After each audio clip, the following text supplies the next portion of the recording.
यंदा चांगला पाऊस होऊन त्र्यंबकेश्वर परिसराला पाणी पुरवठा करणाऱ्या आंबोली धरणात चांगला पाणीसाठा झाल्याने आज जलपूजन करण्यात आले। आंबोली धरण, अहिल्या धरण, गंगासागर तलाव, गौतम तलाव येथे जलपूजन करण्यात आले। याप्रसंगी त्र्यंबकेश्वर नगर परिषदेच्या मुख्याधिकारी श्रिया देवचके, पाणीपुरवठा अभियंता पूर्वा माळी, प्रशासकीय अधिकारी विजय जाधव, इतर अधिकारी कर्मचारी उपस्थित होते।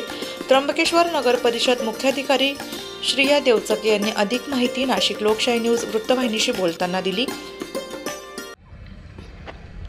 त्र्यंबकेश्वर शहरामधील जेवढे नागरिक आहेत त्या सर्व नागरिकांना त्र्यंबकेश्वर नगर परिषदेतर्फे 3 ठिकाणावरून पाणी पुरवठा केला जातो।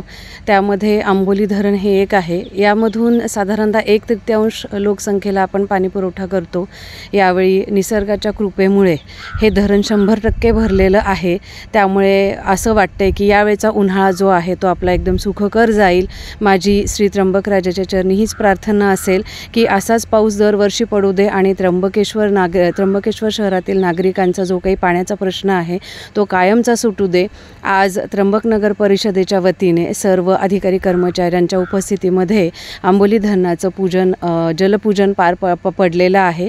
त्याचप्रमाणे आपण अहिल्या धरणाचं आणि बाकी जे गौतम तलाव आहेत, गंगासागर तलाव आहेत यांचं देखील आपण आज जलपूजन करणार आहोत। संकलन विभाग, नाशिक लोकशाही न्यूज, नाशिक।